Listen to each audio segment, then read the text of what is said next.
지난주 새벽 기도회 때 하나님께서, 성령님께서 제게 그런 말씀을 주셨어요.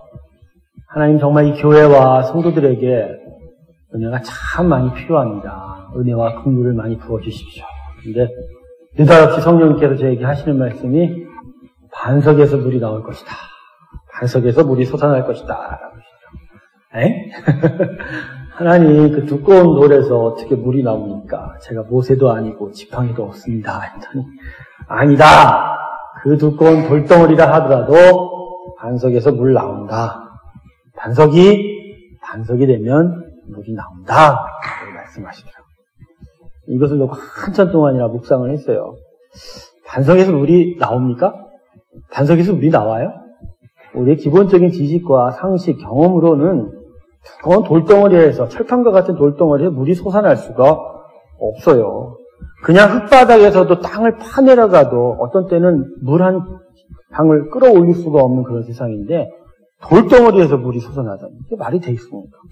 물론 성경은 반석에서 물이 솟아나는 것에 대해서 말씀하셨습니다. 모세가 반석을 지팡이로 땅 치자 물이 솟아났단 말입니다. 근데 저는 모세도 아니고 우리 다 모세도 아니고 그죠? 출애굽에 다급한 상황도 아니지 않습니까? 근데 하나님이 저한테 반석에서 물이 나올 것이다. 이 교회를 놓고서 얘기하시면서 반석이 되면 물이 나온다라고 했습니다. 이게 무슨 의미인가? 반석이 되면 물이 나온다. 제 머리에 이제까지 제가 생각했던 반석, 돌덩어리 두꺼운 그 돌덩어리의 반석이 아닌 다른 반석이 생각이 났어요. 베드로가 생각이 났어요. 피터가 생각이 났어요.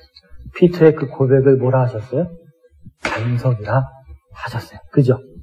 원래 피터, 베드로의 원래 아람어 이름은 게바입니다. 그것을 헬라어로 번역을 하면 반석의 의미인 베드로가 된 거예요. 깨닫게 됐어요. 우리가 눈으로 보는 그 두꺼운 돌덩이에서 물이 안 나와요. 근데 그 반석이 베드로가 예수님은 하나님의 아들이라 고백한 그 믿음의 반석이 되면 그 반석에서 물이 나오죠. 할렐루야. 물이 나오죠, 여러분. 물이 나오죠. 모세가 지팡이로 반석을 내리친 반석은 그냥 두꺼운 돌덩어리가 아니었다라는 거예요. 홍해를 가르신 홍해를 가르신 하나님에 대한 그 믿음으로 그 믿음의 반석을 내리쳤기에 거기서 물이 솟아오른 것입니다. 할렐루야. 예수 믿는 사람은 하나님만 보는 자입니다. 여러분 하나님 보고 계시지요? 아멘인 줄 압니다.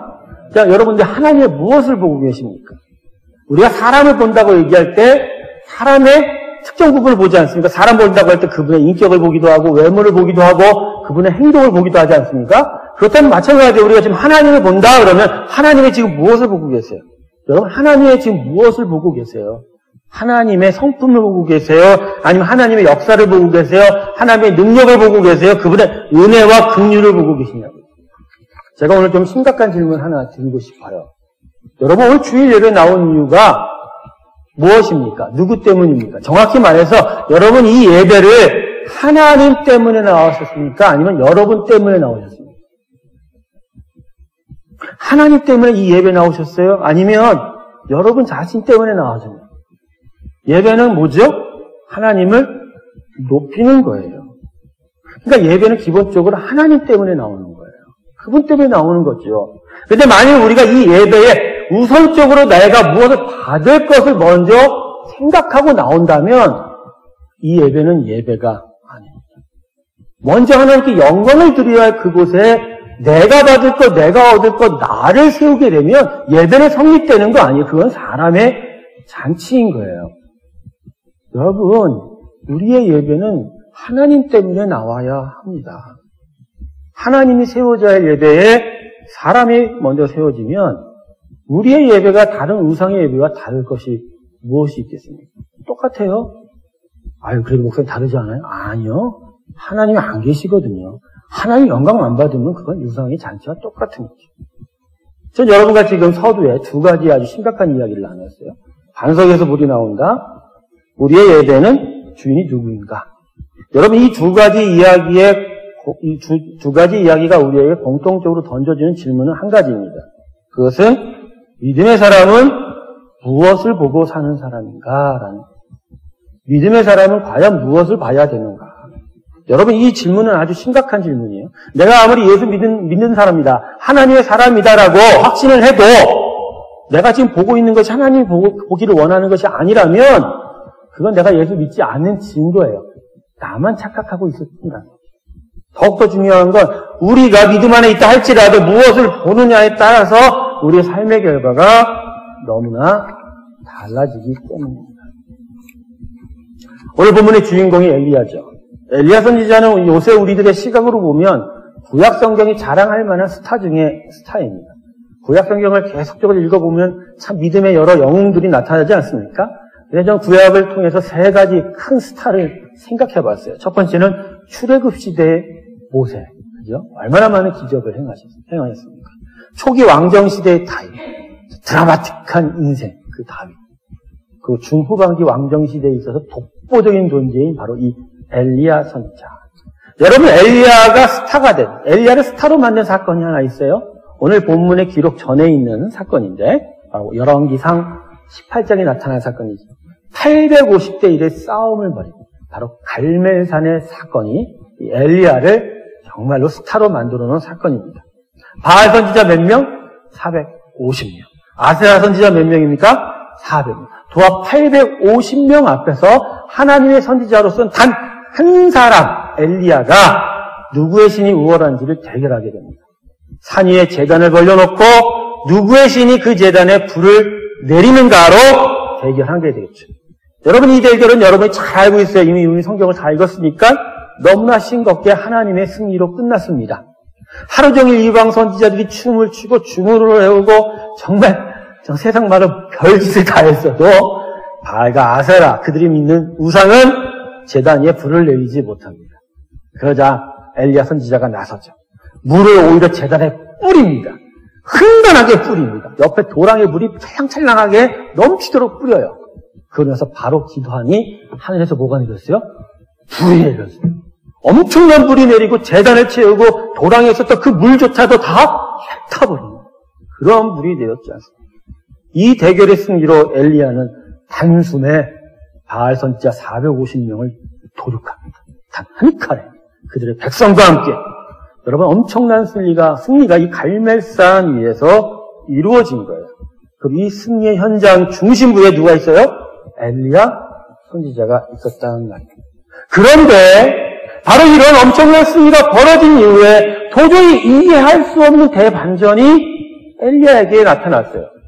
자신의 선지자들이 다 도륙되고 죽은 거에 대해서 격분한 이세벨 왕비가 한마디로 협박합니다. 내가 엘리야를 내일 오전까지 내가 죽이겠다라고 협박한 거예요. 그런데 이 협박에 우리의 기대와는 달리 엘리야 선지자가 충격을 받습니다. 두려움을 받습니다. 공황에 빠진 거예요. 저처럼 패닉 디스오더에 걸린 거예요. 갑자기 몸이 움직이지 않고 혈압이 오르고 심장이 박동박동. 여러분, 이 모습을 기록한 것이 오늘 본문입니다.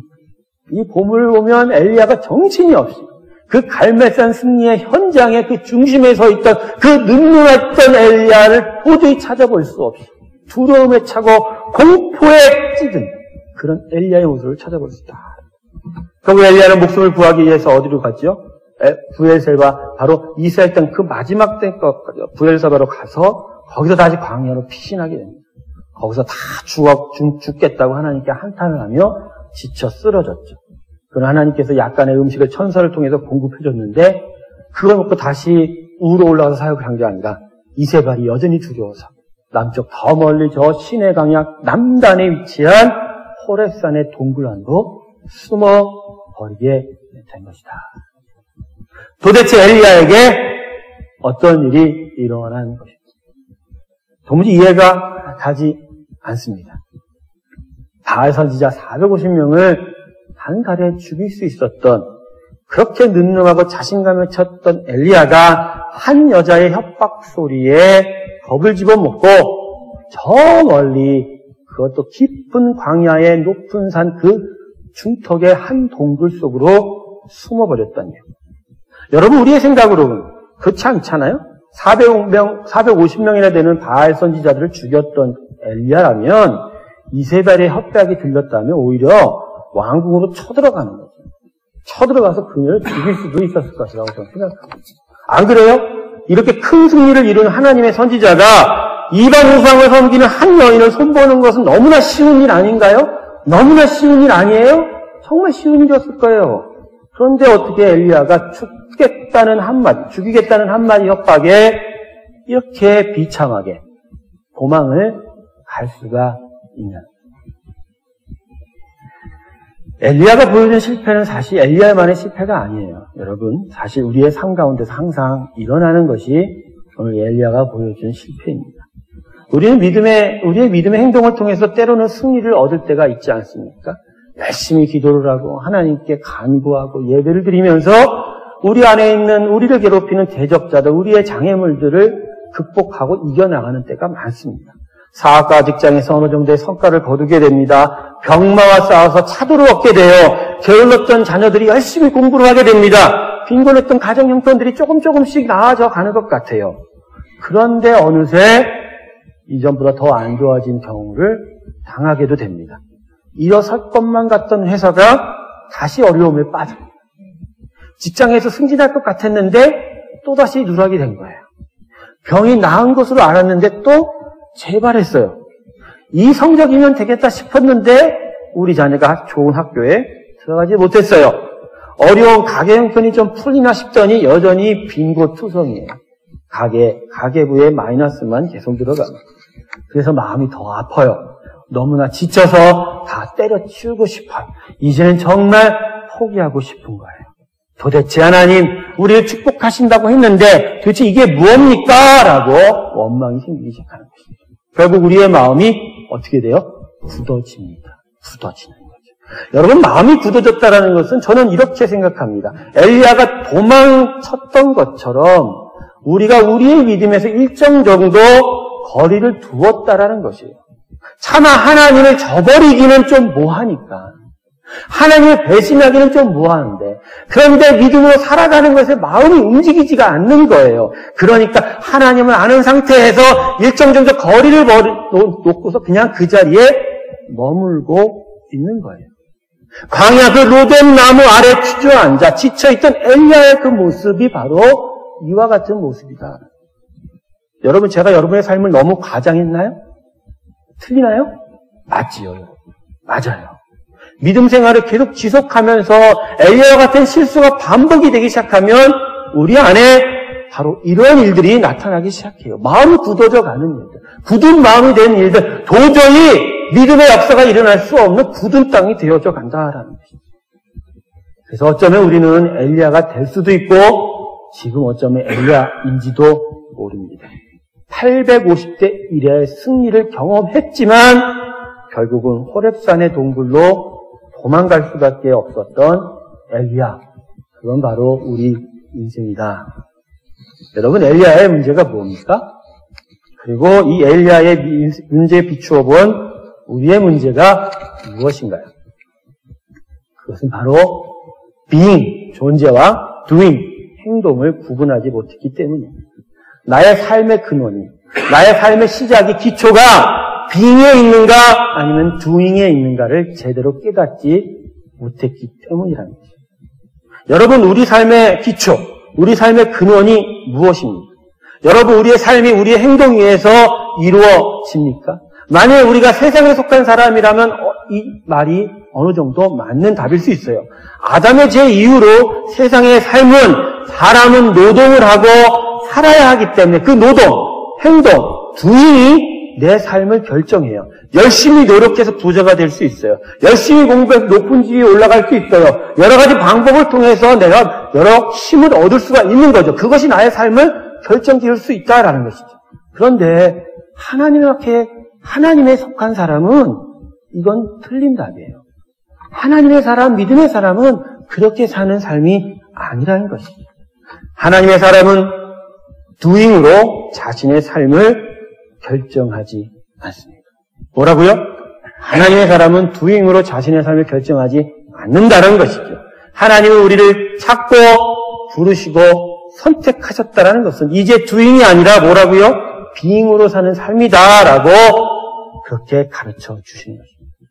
우리의 삶을 따라합시다. 우리의 삶은 doing이 아닙니다. being입니다.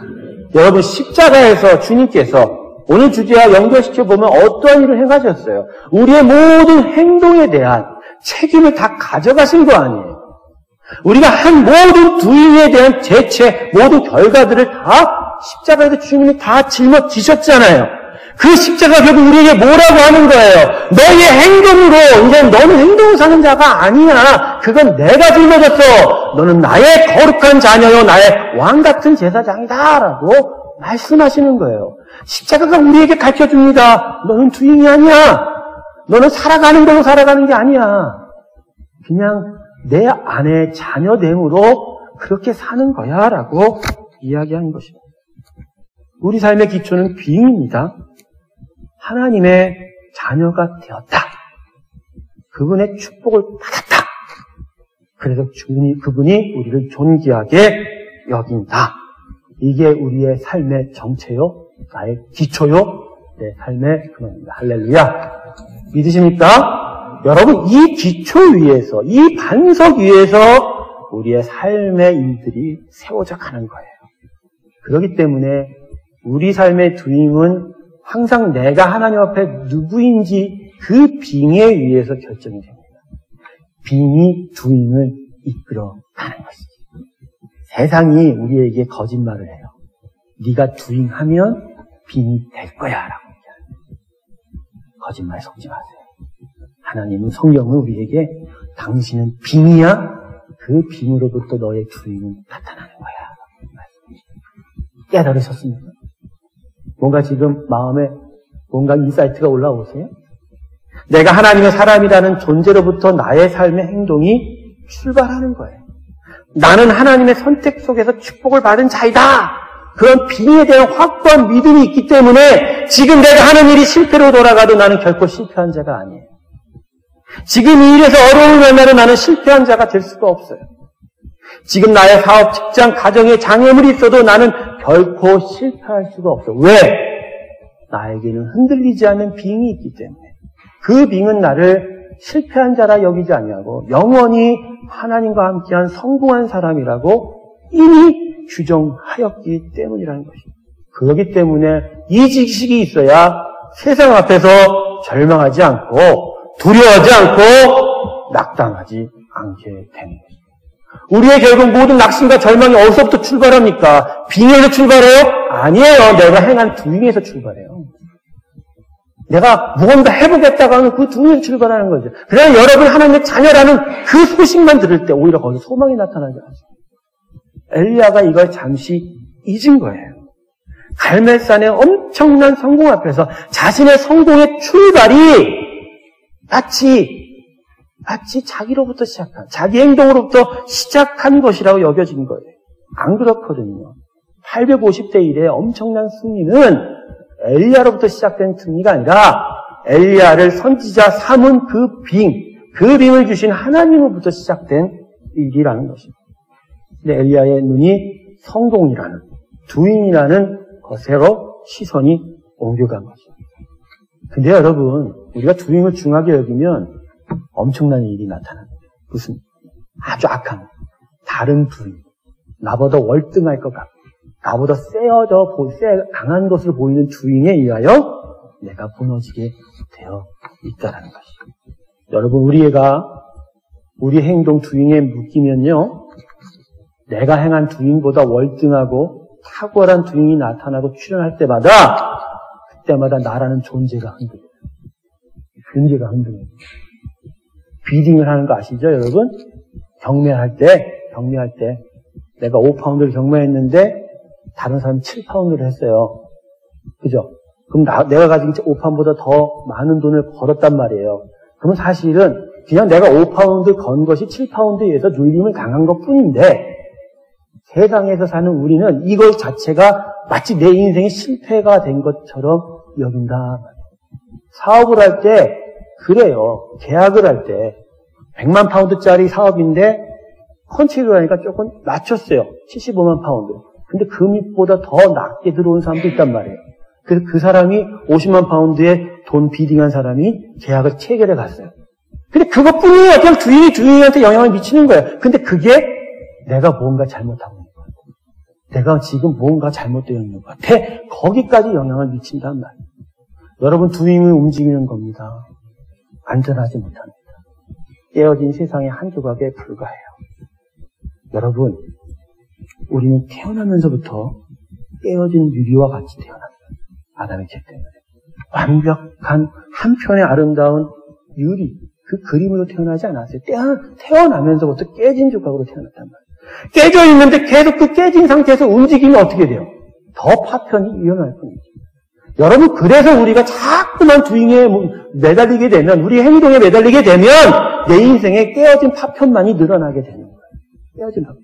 하지만 비잉은 달라요. 존재는 다르단 말이에요. 반석입니다. 굳건합니다. 요동하지 않아요. 그 위에 서면 그 어떤 두잉이 와서 나를 괴롭혀도 그것으로 끝이에요.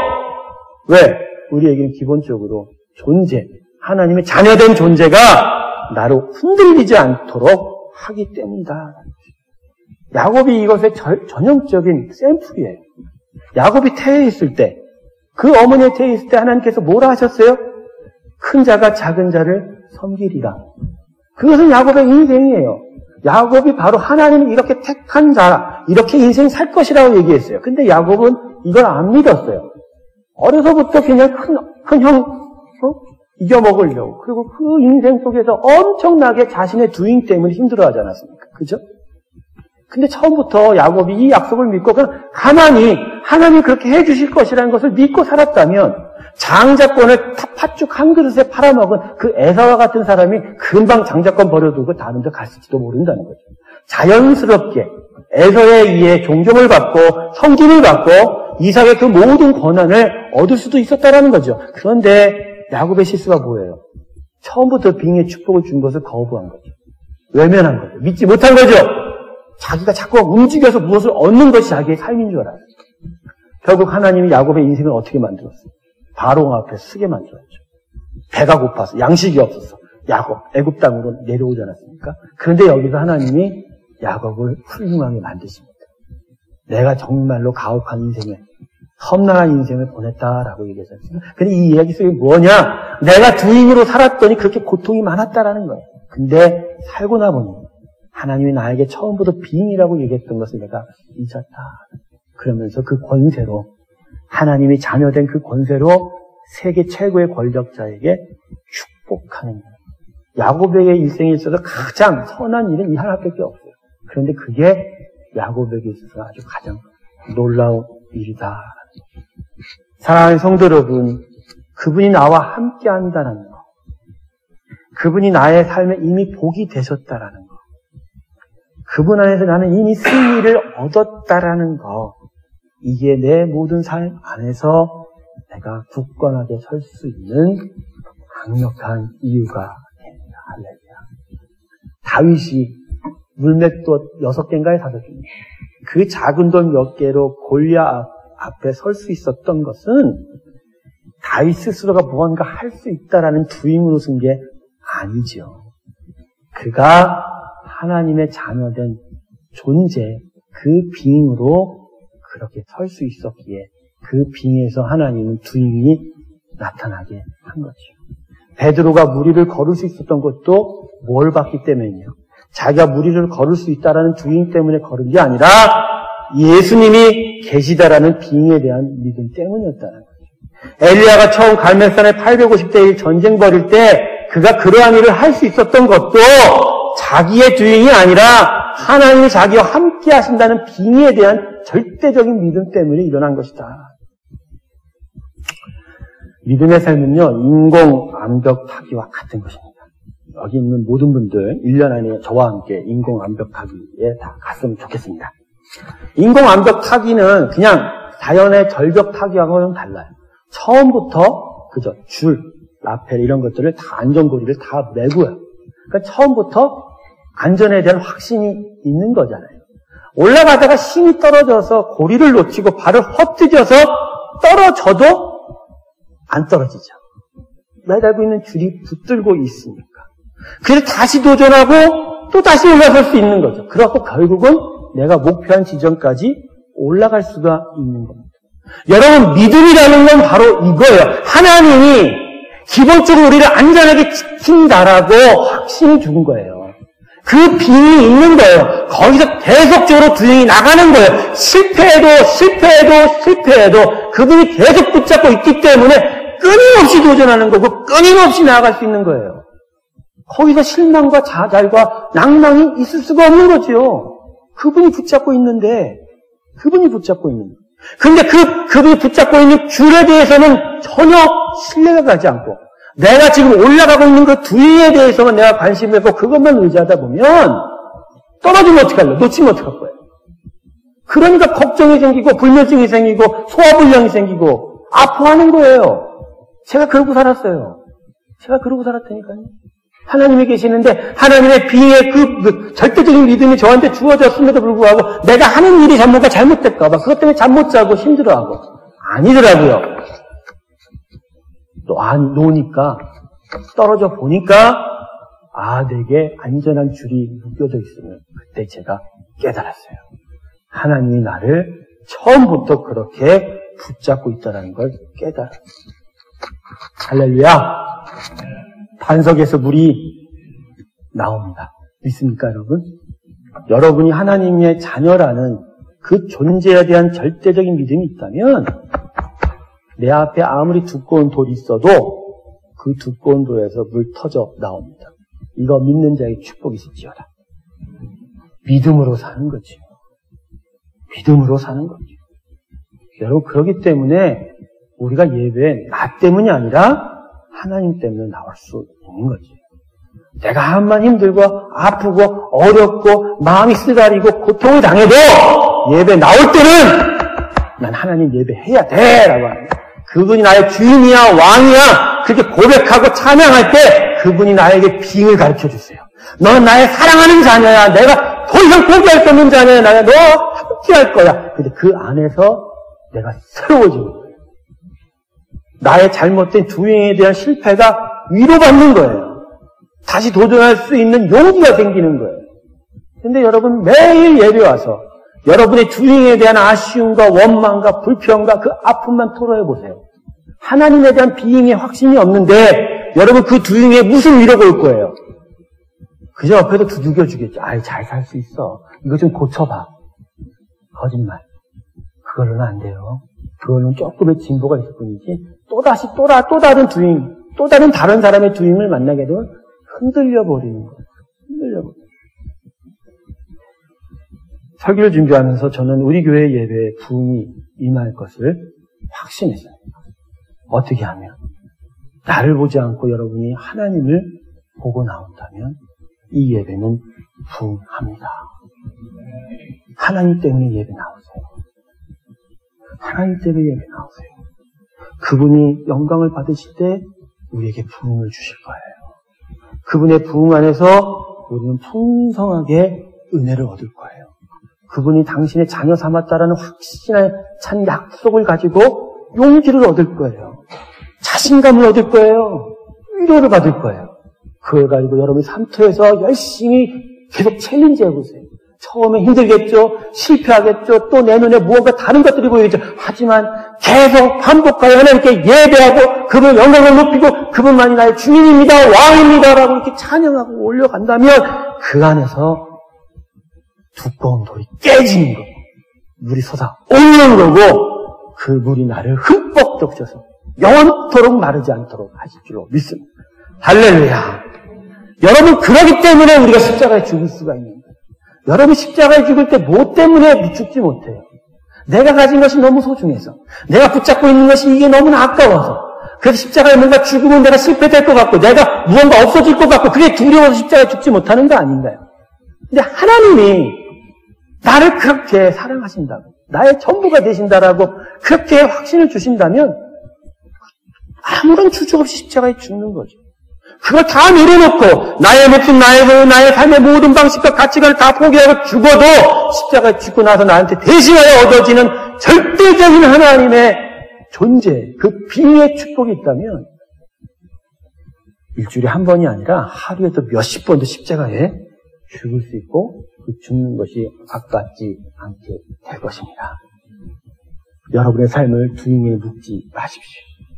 무언가 해야 하고 무엇을 얻어야 하는 그런 옛사람의 방식 과감하게 포기하세요.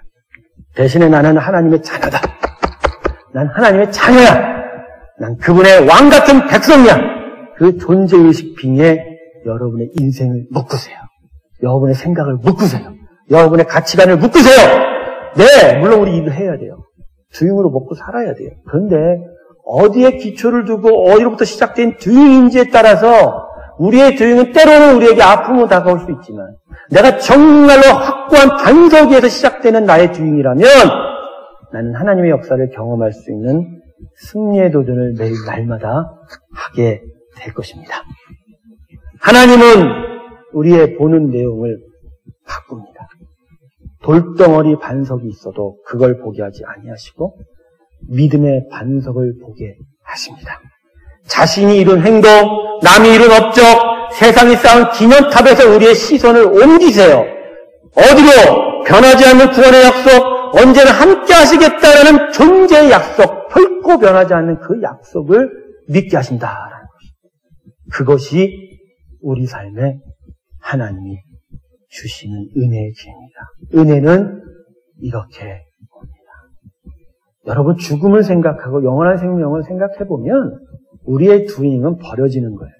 여러분 이 땅에서의 삶 두잉이 필요하지만 결국 하나님 앞에 서서 그 하나님 앞에 선 이후의 삶에는 두잉이 없어요. 그분의 자녀된 빙으로 살아가는 거예요. 여기서도 하나님의 빙, 그분의 아들, 자녀된 것들에 대해서 기뻐하지 못하는데 어찌 천국을 가요? 이런 얘기가 있어요. 여기서 하나님 나라를 경험하지 못한 사람이 어찌 하나님 나라에 들어갈 수 있으랴. 오늘 여러분 마음 가운데 깨어짐이 있길 주님을 축원합니다. 여러분이 하는 것으로 여러분의 삶을 일으킬 수 있다라는 착각에서 벗어나세요. 하나님은 우리를 자녀 삼은 것을 통해서 우리 삶 속에 새로운 역사를 일으켜 세워 가십니다. 말씀을 마칠게요. 우리가 사는 세상의 모든 두잉, 행동들은 결국 우리의 길을 죽여요. 우리를 절망으로 몰아갑니다. 더 심각한 것은 우리가 이것을 막아내기 위해서 더 열심히 일하면 일할수록 세상의 압박은 더 심해진다는 것입니다. 이것은 우리가 비잉으로부터 두잉을 시작하지 않았기 때문입니다. 내가 하나님의 자녀이기 때문에 그 자녀된 믿음 안에서 우리의 행위가 나타날 때야 참된 열매를 얻게 됩니다. 그것이 우리의 마음을 행복하게 만들어 줄 것이라는 것에 대해서 오늘 주님께서 말씀하십니다.